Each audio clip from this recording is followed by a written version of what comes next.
Vamos a comenzar hoy día con la clase teórica de hemorragia intracraneana.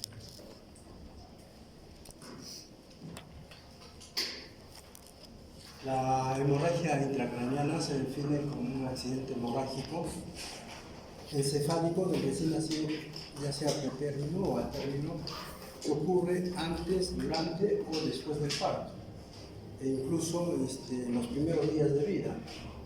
Esto se halla por traumatismos, pero generalmente la mayor parte de estos hemorragias internas en el recién nacido no son traumáticas. Puede sangrar un vaso, casi siempre es arterial, y puede producir graves secuelas neurológicas o muerte neonatal. En cuanto a la epidemiología, tenemos que la frecuencia total varía de hospital a hospital. En nuestro medio casi no tenemos estadísticas, pero se menciona que 10 a 15% del total de enfermedades cerebrovasculares agudas son por hemorragias intracraneanas. 92% para la hemorragia intracerebral y 8% para la extracerebral. En menores de 1500 se da entre el 20 a 40% de casos, y en recién nacidos al término 1 a 2%. Entonces vamos a ver que en prematuros la hemorragia intracraneana es muy frecuente, sobre todo a menor edad, mayor cantidad de hemorragias.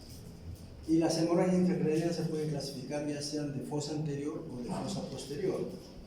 En la fosa anterior tenemos intraventricular, que es la más frecuente en prematuros, la subaracnoidea, la intraparenquimatosa, la subdural, la cerebelar y la subdural también a nivel de fosa posterior. De todas estas, como ven, la intraventricular es más frecuente en recién nacidos pretérmino que en recién nacidos a término. Es frecuente y la gravedad también es alta, dependiendo de la localización. La subaracnoidea también es más frecuente en recién nacidos pretérmino que en a término, también es frecuente, pero es más benigna comparada con la intraventricular.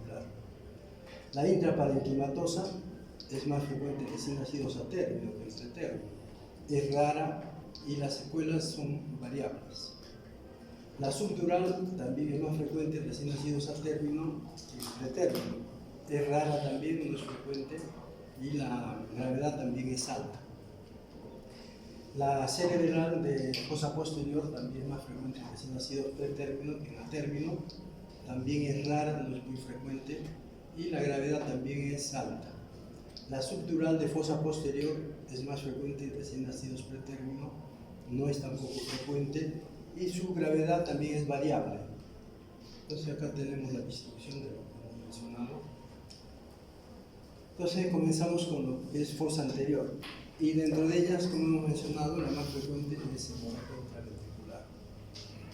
Es el tipo más común de hemorragia intracraneana, siendo característica de los prematuros. ¿Y por qué? Porque los prematuros aún tienen la matriz germinal, que puede ser vertida la sangre hacia el ventrículo e incluso puede ir hacia el parénquima cerebral, y de eso va a depender también la gravedad.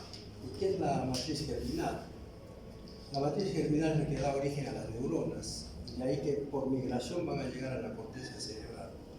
Pero esta matriz germinal es bien vascularizada y sangra fácilmente por cualquier estrés perinatal. Esta matriz germinal involuciona gradualmente y entre las 32 a 34 semanas va a desaparecer.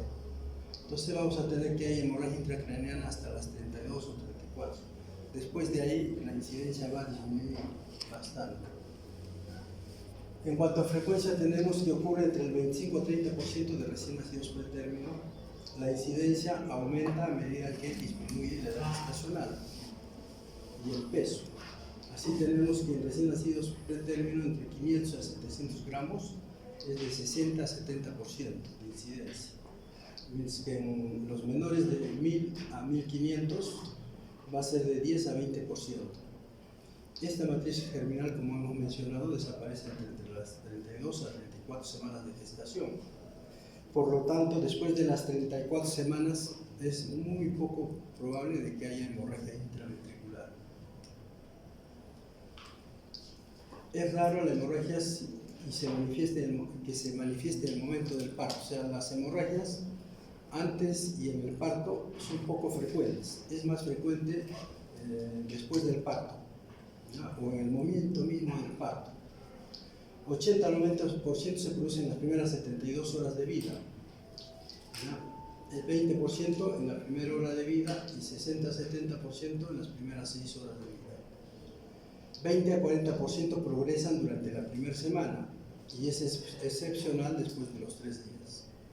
Entonces, cuando tenemos un prematuro, entre más pequeño, debemos hacer el diagnóstico si hay o no hemorragia en los 3 primeros días, ¿no? Por todo prematuro, menos de 32 semanas, es una ecografía, ya sea el segundo o el tercer día, incluso a veces desde el primer día, si ya tenemos algunos síntomas. Pero no siempre las hemorragias dan síntomas, porque ello va a depender de la clasificación. Tenemos hemorragias de primer grado, de segundo, tercer y cuarto grado. La hemorragia de primer grado está localizada en la matriz germinal, ¿no? Que está prácticamente rodeando al ventrículo. En cambio, la de segundo grado, hay una hemorragia también, pero no hay dilatación del ventrículo. No están dilatados los ventrículos. Está dentro del ventrículo, pero no lo dilata. En cambio, en la 3 sí vamos a tener que la sangre va a dilatar el ventrículo, y en la 4 esa sangre se va a extender hacia el parénquima cerebral. Entonces tenemos los 4 grados de acuerdo a la clasificación de Papile. Entonces es lo mismo, ¿no? Esta es la clasificación, esta es la de Volpe, ¿no? Que casi el grado 1, grado 2 y 3, casi lo mismo, solo que acá nos dan en porcentaje. En el grado 1 hay hemorragia de la matriz germinal mínima y se presenta en menos del 10% del área ventricular. Mientras que en el grado 2 hay una hemorragia del área ventricular del 10 a 50%. En el grado 3 hay una hemorragia del área ventricular mayor del 50%. Y habla también que la hemorragia intracerebral u otras lesiones parenquimatosas se pueden presentar también en un grado 4, ¿no? Que no lo menciona ahí. En cambio, Papile, como hemos mencionado anteriormente, igualmente nos dice que en el grado 1 la hemorragia está circunscrita a la matriz germinal y se presenta el 40%. El grado 2, la hemorragia está de tamaño normal, con los ventrículos no dilatados, se presenta en el 30%. En el grado 3, la hemorragia produce dilatación ventricular y se presenta en el 20%. En el grado 4, la hemorragia ventricular pasa al parénquima y se presenta generalmente en el 10%. ¿Qué factores de riesgo pueden producir hemorragia intraventricular? La edad, como hemos mencionado. Menores de 32 semanas o menos de 1.500 gramos es un factor de riesgo para hemorragia intraventricular. El parto vaginal también en estos prematuros puede condicionar hemorragias intraventriculares. La asfixia perinatal igualmente, ¿no? Sobre todo de un apuertajo por debajo de 4 o 5 puede también condicionar. Infusiones rápidas de líquidos de plasma o sangre igualmente. Insuficiencia respiratoria grave también, la hipoxia, la hipercapnia, las infecciones, la trombocitopenia, la anemia fetal, cardiopatías congénitas con persistencia del conducto arterioso, alteraciones de la coagulación y cirugías pueden todas estas condicionar una hemorragia intraventricular, sobre todo en prematuros menos de 32 a 34 semanas. En cuanto a la patogenia, tenemos que puede ser por factores intravasculares, ¿no? Por ejemplo, variaciones en el flujo cerebral, por ejemplo, por distrés respiratorio. Puede ser también por aumento del flujo sanguíneo cerebral, ya sea por un aumento de la presión arterial. Aumenta la presión arterial y se produce ruptura de los vasos capilares de esa matriz germinal. Aumento de la presión venosa cerebral, por ejemplo, trastornos respiratorios en prematuros. Después, función plaquetaria o de coagulación también podrían llevar a hemorragia intraventricular. Dentro de los factores vasculares tenemos características anatómicas de los vasos sanguíneos, pueden estar alterados y condicionar hemorragia. Capilares de la matriz germinal débiles y frágiles condicionan también hemorragia. La red vascular inmadura, como es propia de la matriz germinal, condiciona también. Cubiertas endoteliales que no tienen musculatura todavía, no hay colágeno tampoco, por ser inmaduros, condicionan también la hemorragia intraventricular. Y dentro de los factores extravasculares tenemos el soporte de la matriz germinal deficiente, que es gelatinosa, friable. El aumento de la actividad fibrinolítica también puede condicionar hemorragias intraventriculares. Entonces, todo esto son, dentro de la patogenia, causas que pueden condicionar la hemorragia. En cuanto a la clínica, ¿cómo se presenta una hemorragia intraventricular? Los signos y síntomas pueden ocurrir como resultado de la pérdida de sangre o de la disfunción neurológica, ya sea por el sangrado o por la lesión que produce a nivel neurológico. Va a depender del tamaño, sitio y rapidez de la hemorragia. Entonces, mientras más sangra, más problemas nos da. Puede presentarse como un suceso catastrófico, cuando la pérdida de sangre es masiva y rápida. Puede también en ocasiones presentarse periodos intermitentes de estabilización, o sea, con pérdida de sangre que tiene una evolución corta. En estos casos el recién nacido se pone mal unos días, pálido todo, después se recupera, después vuelve a tener otros episodios parecidos, o sea, como que sangra a pausas, ya a poco. Y puede también tener una presentación silente, o sea, que puede ocurrir en más del 50% de los casos. A menudo son pequeñas hemorragias que no dan mayores síntomas y que solo son detectadas cuando hacemos el control ecográfico en estos prematuros. Hacemos la ecografía y vemos que ha tenido una hemorragia, pero clínicamente que no va a tener ningún síntoma. Ninguno de los síntomas es específico de una hemorragia intraventricular. En algunos casos no hay síntomas, como decíamos, son silentes. Entonces, eso se ve con frecuencia. Por eso todo recién nacido prematuro menos de 32 semanas se le hace una ecografía de control, ya sea a las 24, 48, 72 horas. Y en muchos de ellos encontramos hemorragias, pero no han tenido ningún síntoma y son de grado 1 o 2 que después se involucionan y no dejan mayores secuelas. En el recién nacido puede producirse deterioro rápido, es lo que hemos dicho, cuando es muy rápido el sangrado, en el segundo o tercer día. Entonces la clave está en esos 3 primeros días en el prematuro. Esos 3 primeros son vitales. El primer síntoma de hemorragia suele consistir, es variable la presentación, pero dentro de los primeros está periodos de apnea. A veces solo hay eso. Nos está haciendo apneas, le hacemos la ecografía y vemos que hay hemorragia y no tiene otro síntoma. Puede haber también pérdida del tono muscular, que está muy hipotónico, o puede tener ausencia de los reflejos del moro, ¿no? Puede haber letargio, somnolencia. Entonces, como todos son signos inespecíficos, no son propios de la hemorragia. Palidez, sí, si está pálido ya pues hay que pensar que está sangrado, ¿no? Sacudidas musculares, cianosis, convulsiones, succión defectuosa, parálisis, signos oculares anormales, acidosis metabólica de que no tiene una causa aparente, llanto agudo, está el paciente chocado, hay una disminución del hematocrito o imposibilidad de subir ese hematocrito, esa hemoglobina con transfusiones. Le pasamos sangre y sigue baja la hemoglobina o el hematocrito. Y la fontanela puede estar tensa o prominente. Entonces, todos estos síntomas se pueden presentar, pero no son específicos de hemorragia. Puede ser por un problema metabólico, puede ser por un problema de deshidratación o una sepsis. Entonces, pero hay que tener en cuenta que si es prematuro, una de las primeras posibilidades es que pueda haber hemorragia. En las hemorragias graves, que se asocian con hemorragia de la corteza cerebral y dilatación ventricular, esto es en el grado 4 que vemos, hay una intensa depresión neurológica que progresa hacia el coma y puede haber fiebre también de muy difícil control. Y estos pacientes que ya agarran la parte parenquimatosa del cerebro, generalmente van hacia la muerte, ¿no? Es la presentación más grave de estas hemorragias.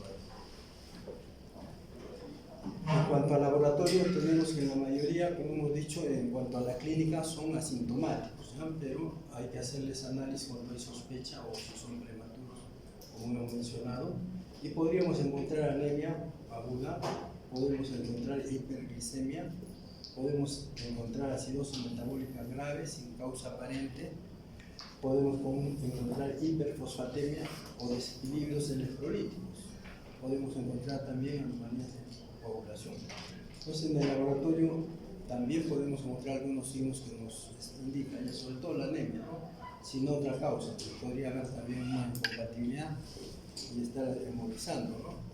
Pero si no hay eso, y tienen anemia recién nacido, y tienen hiperglicemia o acidosis, estas tres cosas son las que más se ven. Eso ya puede ser un indicio de que ese recién nacido prematuro está sangrando a nivel ventricular. Aparte del laboratorio, como diagnóstico también podemos, ya lo hemos mencionado, la ecografía, que es excelente para detectar la hemorragia y la dilatación ventricular, pero es poco sensible para identificar el daño en la sustancia blanca. O sea, cuando la hemorragia llega de grado 3 y está abarcando la sustancia blanca, y la ecografía no es muy sensible. Ahí necesitamos una tomografía, como dice acá. Cuando es ya más grande, la resonancia magnética es más sensible que la ecografía para el estudio de la sustancia blanca. Entonces, cuando ya estamos en grado 3, 4, es mejor resonancia o tomografía. La ecografía no es más, no va a ser mejor que estos otros estudios. De rutina, como hemos mencionado, en menores de 1500 o menores de 32 semanas, en las primeras 72 horas hay que hacer una ecografía. Si es posible, en las primeras 24 horas, si pesa menos de 1 kilo, hay que hacer una ecografía, tenga o no tenga síntomas. Cualquier recién nacido con factores de riesgo, hay que hacer una ecografía. Se recomienda una segunda ecografía entre los 7 y 15 días de vida, para ver cómo está evolucionando ese hemorragia. Puede ser que se haya detenido o haya avanzado un poco más. Ecografía prealta también es importante. Al momento del alta o a las 36 semanas de edad gestacional corregida, hay que hacer un control nuevamente para ver cómo está quedando esa hemorragia. Puede ser que haya dilatado el ventrículo y se quede con una hidrocefalia. Entonces, que de repente va a seguir aumentando en los siguientes días, y si no nos damos cuenta de eso, pues se va a la casa y la cabeza va a comenzar a crecer. Entonces es importante la ecografía también al alto. En cuanto a la comparación, si hacemos entre las imágenes para el diagnóstico, tenemos que la ecografía cerebral no es sensible ni específica inicialmente, sobre todo cuando agarra la sustancia blanca, pero sí para sangrado y dilatación ventricular, para eso sí. Tomografía axial puede evaluar sangre, hueso, cerebro, localización del tamaño de la hemorragia, si hay hidrocefalia, si hay infarto, lesiones parenquimatosas, hemorragia subdural o de fosa posterior. Entonces, esta tomografía es también importante, igual que la resonancia magnética, es cada vez más el método más cercano al molestante. El inconveniente de estas dos es que hay que llevarlo al recién nacido hacia donde toman la tomografía. Y son a veces, sobre todo si están en grado 3 y 4, están muy inestables. Entonces, llevarlos ahí es un riesgo, ¿ya? Porque puede hacer paro en el trayecto y dar problemas a quienes lo están atendiendo. Por lo tanto, si digamos no está muy inestable, se puede hacer la tomografía y la resonancia. Lo que sí está a la mano es la ecografía, porque va la ecografía hacia donde está el recién nacido y ahí se le hace. Ecografía transfontanelar.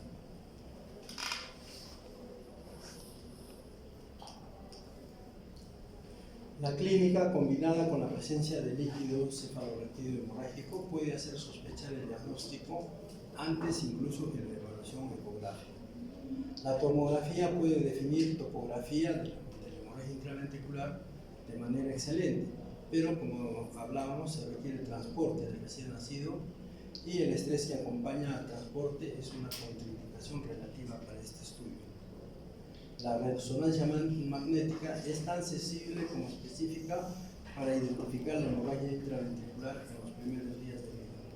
Pero el inconveniente es el mismo, hay que llevarlo, porque la resonancia no hay para hacer en el mismo servicio de neonatología te hacen una resonancia. Hay que llevarlo a que te hacen la resonancia.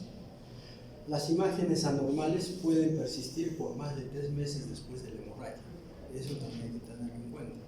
Entonces hay que comparar una ecografía o una tomografía o una resonancia con la del alma, ¿no? Para ver si esto ha aumentado o está disminuyendo. Las lesiones van a persistir hasta 3 meses después de la hemorragia. En cuanto a la prevención y el tratamiento, pues la prevención, como hemos dicho, esto se presenta en prematuros de 32 semanas. Por lo tanto, hay que evitar el parto a esta edad, ¿no? Y lo posible, tratar de que estos recién nacidos sobrepasen las 34 semanas. Y de esta manera no tendríamos hemorragias intraventriculares. Evitar la hipoxia o isquemia perinatal, ¿no? La isquemia es un factor importante en la producción de estas hemorragias. Una reanimación eficiente también, ¿no? Si lo reanimamos antes del minuto un recién nacido, sea prematuro o término, igualmente evitamos las complicaciones. Entonces, para eso necesita personal entrenado en reanimación, sobre todo cuando es prematuro. Los partos generalmente los atiende la enfermera, partos sin factores de riesgo. Pero si es un prematuro, tiene que ir un médico y una enfermera, ¿no? Para poderlo reanimar. Obtener cuidados intensivos, especialmente en lo que es ventilación y circulación. Y hoy en día casi ya todos los hospitales tienen cuidados intensivos. Por lo tanto, se puede atender a estos recién nacidos ahí. Evitar fluctuaciones de flujo sanguíneo cerebral. Los problemas respiratorios van a condicionar esto, que aumente o haya alteraciones en el flujo, y eso hace que sangre. La administración profiláctica de indometacina a los prematuros disminuye la incidencia de hemorragia grave, aunque no mejora la evolución del neurodesarrollo. Entonces se menciona que la indometacina, si se les da al recién nacido prematuro, podría evitar estas hemorragias intraventriculares. Pero la indometacina también tiene otros efectos graves que también pueden ser, ¿no? Sobre todo en el prematuro, que nos puede producir una gastritis hemorrágica o nos puede producir una enterocolitis necrotizante. Entonces hay que ver el riesgo sobre el beneficio, ¿no? Generalmente no lo damos. El prematuro es muy largo para que nos haga enterocolitis necrotizante. Y si le damos indometacina, vamos a tener esos problemas, ¿no? Acá no está tampoco, pero sí lo que es el corticoide, acá está, ¿no? Corticoide prenatal se menciona que puede prevenir la hemorragia intraventricular.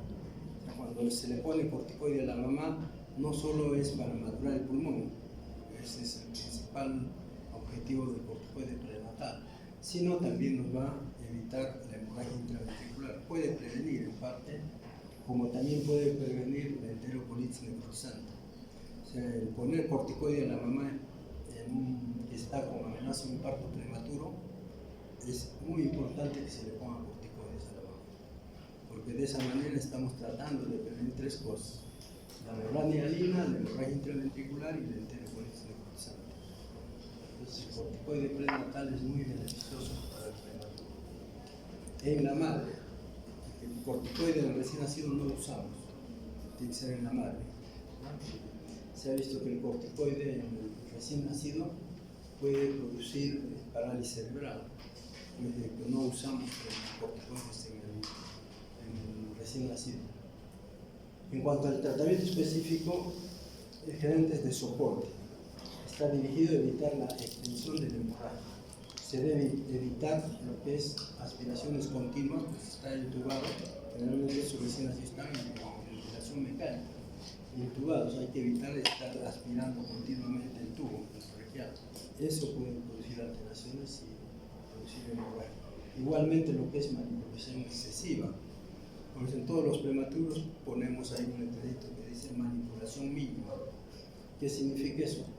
Que solamente hay que tocarlos en ciertos momentos, ¿no? Por ejemplo en la mañana, para hacer su baño de esponja o para tomar muestras, todo en un momento.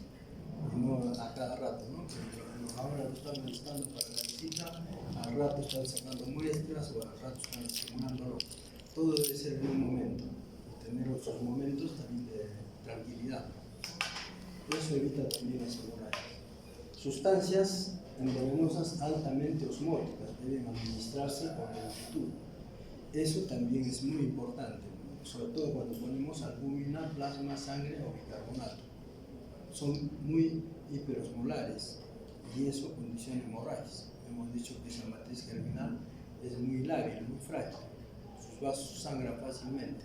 Y si les ponemos estas sustancias hiperosmolares, puede condicionar la hemorragia intraventricular. También se habla que dentro del tratamiento específico podríamos dar el fenobarbital. El fenobarbital dicen que es un neuroprotector, aunque algunos lo están cuestionando, pero por lo menos lo seda al paciente. Se dice que también disminuye los radicales libres, disminuye el flujo sanguíneo cerebral, disminuye las fluctuaciones de la presión arterial.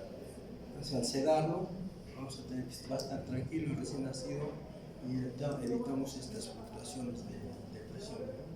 Ya hemos mencionado la indometacina, inhibidor de la ciclooxigenasa y la síntesis de prostaglandinas. Disminuye el flujo sanguíneo cerebral, inhibe los radicales libres, acelera la maduración de los vasos sanguíneos de la matriz germinal.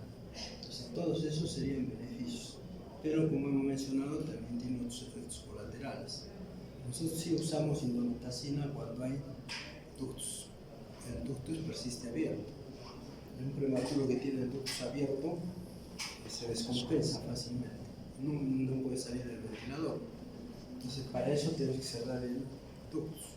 ¿Y con qué cerramos el ductus? Ahí sí, con indometacina. Se da indometacina por 3 días.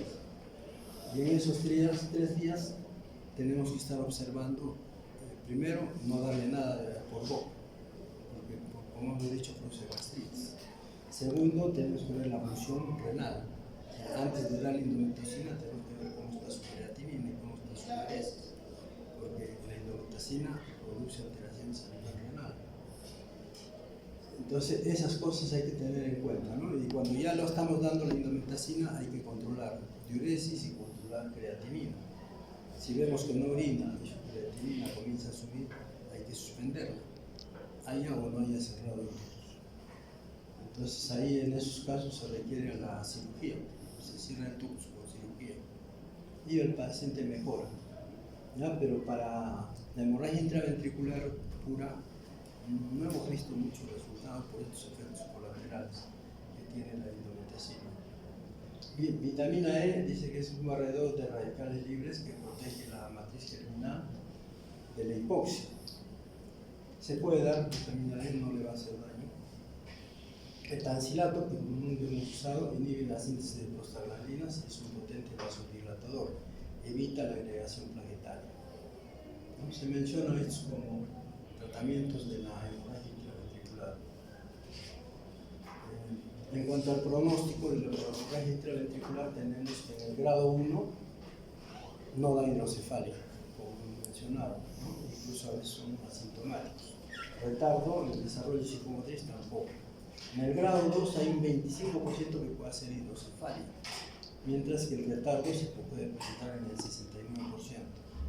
En el grado 3, el 78% de hidrocefalia y 92% pueden tener retardo en el desarrollo psicomotriz, mientras que en el grado 4, 100% no van a hacer hidrocefalia y 100% de ellos van a tener retardo en el desarrollo psicomotriz. Y muchos de estos se mueren en el grado 4.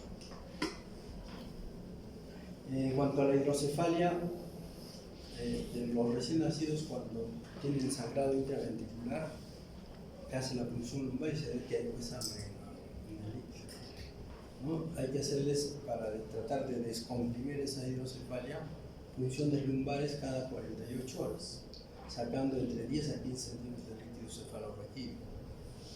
Después, en la etapa transicional, punciones ventriculares también se puede hacer y también derivación exterior. Normalmente, cuando hay hidrocefalia, se pone una derivación ventrículo-peritoneal, ¿no? Con una válvula, es un circuito cerrado. Pero cuando hay sangrado, no le podemos poner esta válvula porque se tapan los coágulos de la sangre. Entonces, ¿qué se hace? Una derivación interna hacia una bolsa especial donde va la sangre, el líquido cefalorraquídeo.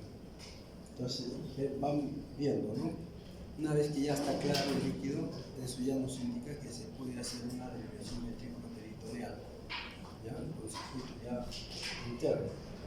Pero mientras esté consangrado, no se puede hacer esa derivación, porque se tapa la válvula y hay que volver a reoperar. Entonces hay que esperar. El inconveniente de esta derivación externa que puede producirse en meningitis, como está expuesta hacia el exterior, se puede producir infecciones. Entonces hay que estar controlándolo con reactantes de fase aguda, activos, y darle antibiótico incluso profiláctico. Etapa definitiva, derivación ventrículo-peritoneal, o sea, cuando ya está claro el líquido, ¿no? Está con una derivación interna, pero vemos que ya aclaraba el líquido. En ese caso ya podemos hacer la derivación ventrículo-peritoneal, que va a ser ya definitiva. Ya en cuanto a otras causas de hemorragia en fosa posterior, estas pueden ser producidas por traumatismos anteriores. La que hemos visto generalmente no es por traumatismo, son hemorragias más que todo por asfixia, ¿no? Y otros factores ya vasculares internos, ¿no? En el prematuro, la matiz germinal sobre todo, ¿no? Tenemos, pueden ser intracerebrales, epidurales y subdurales. La hemorragia de fosa posterior epidural es una acumulación de sangre entre el cráneo y la dura madre.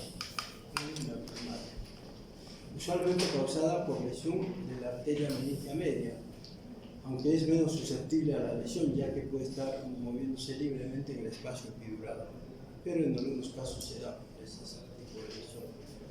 Causas incluyen el trauma obstétrico, ¿no? Sobre todo cuando se usa force, principalmente, ¿no? El tratamiento es de apoyo con posibles aspiraciones quirúrgicas, igual que en la hidrocefalia, ¿no? Se hacen funciones para extraer el hematoma, pero algunos no recomiendan solo observación, ¿no? Y ver si crece o no, ver cómo están los factores de coagulación. Mejor es no tocar un hematoma, a no ser que esté produciendo hipertensión endocraniana. Ahí sí habría que hacer esas funciones, pero si no, solo es de observación nomás, y poco a poco se va a ir reabsorbiendo, siempre viendo cómo están los factores de coagulación que pueden estar consumiéndose a ese nivel. La hemorragia subdural, por debajo de la dura madre, entonces tenemos la hemorragia subdural. El recién nacido a término se debe a lesiones traumáticas. La mayoría de estas hemorragias son supratentoriales y bilaterales, pero también pueden producirse en la fosa posterior. La hemorragia subdural no solo es de fosa anterior, sino también de fosa posterior. Dentro de las causas tenemos desproporciones pélvicas sometidas a trabajo de parto, cuando el cráneo es muy moldeable y cuando la pelvis materna es poco elástica, en los partos precipitados o prolongados, en presentaciones anormales y en los partos instrumentados, favoreciendo el excesivo movimiento de la cabeza que da lugar a estiramientos o desgarros de las venas intracerebrales. Entonces, esta es una hemorragia producida por trauma obstétrico, que es prevenible. Depende del cuadro clínico, va a depender de la cantidad y localización de la sangre. Cuando la hemorragia subdural se produce en la fosa posterior, es secundaria a un modelaje acentuado de la calota con desgarro de la hoz de la tienda del cerebro. Como el espacio que rodea el tronco encefálico es limitado, y ahí se acumula la sangre, este tipo de hemorragia suele ser fatal en un lapso breve. Se acumula, comprime al tronco encefálico y produce paro cardiorrespiratorio y se muere. La tomografía es un método rápido de diagnóstico y permite cuantificar la cantidad de sangre presente. La hemorragia subarachnoidea tal vez es la forma más frecuente de hemorragia intracraniana por trauma, ¿no? En el recién nacido. El sangrado es de origen venoso y suele ser de magnitud limitada o solo en raras ocasiones sin importancia clínica. Se puede producir grados importantes de hemorragia subarachnoidea por la asfixia, particularmente en el recién nacido preterno. O sea, no solo hay hemorragia intraventricular en el interno. También puede haber subaracnoidea por asfixia. En el recién nacido a término son comunes la subdural, subaracnoidea y subtentorial. Corresponden fundamentalmente a traumatismos del nacimiento, coagulopatías y causas indeterminadas. Mientras que en el pretérmino es más común el sangrado, como hemos mencionado, de la matriz germinal supraependimaria y que puede resultar en hemorragias intraventriculares o periventriculares. La lesión de la sustancia blanca debido a la isquemia e hipoxia e infecciones también son unas secuelas que pueden producirse también dentro de las hemorragias intraventriculares. En cuanto a la forma de presentación, tenemos que los signos y síntomas pueden resultar de la pérdida sanguínea o de la disfunción neurológica, igual que en la hemorragia intraventricular, de la magnitud y sobre todo la velocidad de la hemorragia. En los hematomas intracerebrales y subdurales predominan los signos neurológicos focales, y estos pueden ser evidentes o sutiles y pueden incluir letargia, irritabilidad, crisis convulsiva, hemiparesia, mirada fija.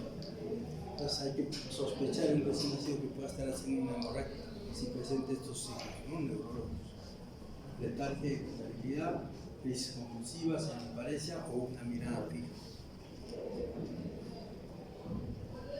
En cuanto a la hemorragia de fosa posterior, habitualmente se identifica el recién nacido pretérmino, especialmente también menores de 24 semanas y menores de 1.500. La frecuencia es de 20 o 40% debido a la susceptibilidad del sangrado del cerebro inmaduro en el pretérmino, debido también a la debilidad de la matriz germinal que da origen a esto, ¿no? La matriz germinal sangra al ventrículo, pero también puede ir hacia el parénquima cerebral. En el recién nacido a término las cifras bajan de 1 a 2% con una fisiopatología claramente diferente. El parto traumático como mecanismo productor es más frecuente. Pues en atérminos es más frecuente traumatismos. En el recién nacido, por una parte la asfixia y por otra parte la matriz germinal. Son las causas de hemorragias. En cuanto a la patogenia, las hemorragias en el cerebro, estas son intracerebrales, pueden localizarse en la corteza, en la sustancia blanca, en el tálamo, en el núcleo caudado. Los infartos arteriales pueden ocurrir con coagulopatías, deficiencias de la proteína C, S o antitrombina 3. También pueden ser producidos por trombocitosis, presencia de anticuerpos anticardiolipina y lipídicos, estados de hiperviscosidad y exposiciones a la cocaína, ¿no? En madres que reciben o son adictas a la cocaína pueden producirse también este tipo de hemorragias intracerebrales. La disfunción del cuarto par craneal puede ocurrir como resultado de la presión intracraneana elevada, puede lesionar al séptimo par craneal y producir a una sordera. Cuando el hematoma es grande, llega a comprimir el tercer par craneal y provoca lesiones pupulares. Evoluciona a una condición líquida subdural crónica y puede condicionar el desarrollo también de hidrocefalia. Considerar el diagnóstico de hemorragia intracerebral cuando el paciente presenta signos neurológicos focales o localizados con crisis convulsivas. Cuando un recién nacido tiene signos focales o convulsiones también focalizadas, eso puede estar producida por una hemorragia intracerebral. Signos de elevación de la presión intracraneana incluyendo abombamiento de la fontanela anterior o disfunción del sistema nervioso central. Encontrar un líquido santocrómico o hemorrágico o ambos está haciéndonos sospechar de que hay una hemorragia parenquimal. La punción lumbar debe ser diferida a menos de que se considere que haya acompañado de una meningitis. El ultrasonido, la ecografía, es una técnica de imagen sensible para la hemorragia intraventricular o hemorragia intraparenquimatosas profundas, pero es menos sensible para la hemorragia subdural. En cuanto al tratamiento, en general no requiere intervención quirúrgica de un hematoma intracerebral, hay que observarlo. a menos que existan signos progresivos de aumento de la presión intracraneal, empeoramiento progresivo de los signos neurológicos o signos de herniación. No hay una terapia específica para los hematomas intracerebrales. La que es convulsiva deben ser tratadas con anticonvulsivantes. Un hematoma intracerebral casi siempre resulta en alguna forma de daño motor subsecuente. Entonces, mayormente no hay mucho que hacer en cuanto a tratamiento. A veces se van reabsorbiendo solos, pero van a quedar secuelas desde el punto de vista, sobre todo, extrapiramidal. En cuanto al pronóstico, después de una hemorragia subdural es variable. Por lo general es favorable cuando no provoca compromiso cardiovascular o herniación. La hidrocefalia puede desarrollarse como secuela tardía. En cuanto a la hemorragia subaracnoidea, es una forma de hemorragia intracraneal en el recién nacido. La hemorragia es trivial, realmente no se reconoce clínicamente, pero el líquido puede ser líquido crónico y puede ser la única evidencia de hemorragia subaracnoidea. En recién nacido a término casi siempre resulta del traumatismo del parto, ¿no? Todas estas hemorragias, con excepción de la intraventricular, la mayor parte son por trauma obstétrico. El recién nacido pretérmino se ha relacionado con hipoxia o traumatismo también del parto, cuando este tipo de hemorragia. La fuente del sangrado a menudo es la ruptura de puentes venosos del espacio subaracnoideo o ruptura de pequeños vasos de las leptomeninges. El resultado en cuanto a la patología es la laceración de la hoz del cerebro o la tienda del cerebelo, y en estas circunstancias se puede relacionar con hemorragia subdural. La hemorragia subaracnoidea tal vez sea una extensión de una contusión cerebral. En cuanto a las características clínicas, tenemos que la presentación clínica puede deberse a pérdida de sangre o disfunción neurológica, igual que todas las anteriores. Solo en muy raras ocasiones el volumen de sangre es tal que produce resultados catastróficos. Los signos neurológicos se manifiestan como irritabilidad o crisis convulsiva. Estas hemorragias subaracnoideas son menos sintomatológicas, no dan muchos síntomas. ¿Ya? Puede haber irritabilidad, puede haber crisis convulsivas, pero otros síntomas mayormente no se evidencian. En ocasiones puede haber hemiparesia, en vista sobre todo cuando se asocia con contusiones o hemorragias cerebrales. Una característica de esta lesión es que cursa con la mayoría de las veces con un periodo silencioso de 24 a 48 horas, tan asintomáticos. Lactantes que se observan bien, pero que de forma súbita desencadena una sintomatología crítica. Estando bien, de repente se ponen mal. Se ponen hipotensos, pálidos, hipoactivos, ¿no? Compromiso de conciencia o convulsiones. Estando bien, bruscamente pueden presentarse. Distinguir la hemorragia subaracnoidea de otras formas de hemorragia intracraneana puede ser difícil. En una simple hemorragia subaracnoidea, el estado neurológico puede ser normal, como hemos dicho, puede presentarse una crisis convulsiva que tiene buen aspecto, está bien y está convulsionando, y la causa puede ser una hemorragia subaracnoidea. El diagnóstico debe ser confirmado con una tomografía. El ultrasonido no es una técnica sensible para identificar pequeñas hemorragias subaracnoideas. Entonces, cuando la hemorragia es subaracnoidea, la ecografía no nos va a servir mucho. Ahí hay que pedir una tomografía.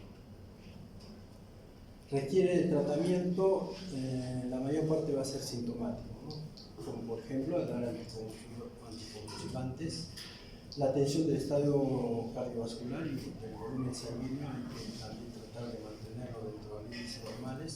Es preciso tratar también hiperbilirubinemia. Como hay una hemorragia, eso puede condicionar una hiperbilirubinemia.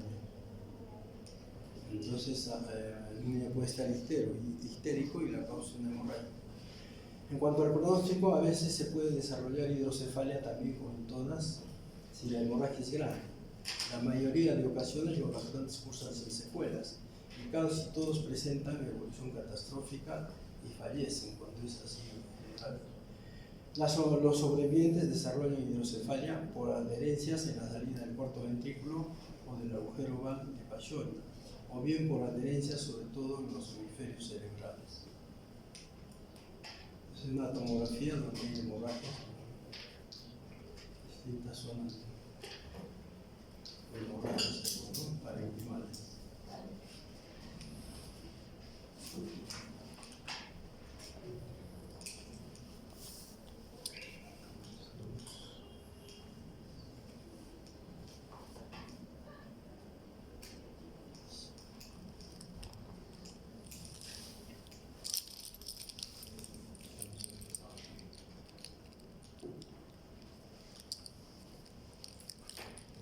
En cuanto a la de fosa posterior, el modelaje vertical y elongación del tronco occipital fuerza de torsión que actúan en la cabeza durante el parto, ¿no? Las de fosa posterior también son muy traumáticas. Así como las presiones difíciles también predisponen, las presentaciones difíciles predisponen a osteodiastasis occipital, fracturas del occipital, lo cual puede conducir a laceraciones del cerebelo o ruptura de los vasos del espacio subdural. La presentación clínica, cuando la acumulación de sangre es rápida y abundante, como ocurre en la ruptura de arteriolas o grandes venas o sinusoides, la presentación es de inicio brusco después del nacimiento y evoluciona con rapidez. Si la hemorragia es de venas pequeñas, puede ser pocos síntomas o signos y presentarse después de unas semanas o más de haber estado bien. El hematoma puede tener un tamaño crítico que comprima estructuras cerebrales o ocurrir hidrocefálico. Los signos de presentación pueden resultar de los efectos de la pérdida de volumen sanguíneo o de la disfunción neurológica, como todas las hemorragias, por incremento de la presión intracraneana o más a menudo por disfunción del sistema cerebral.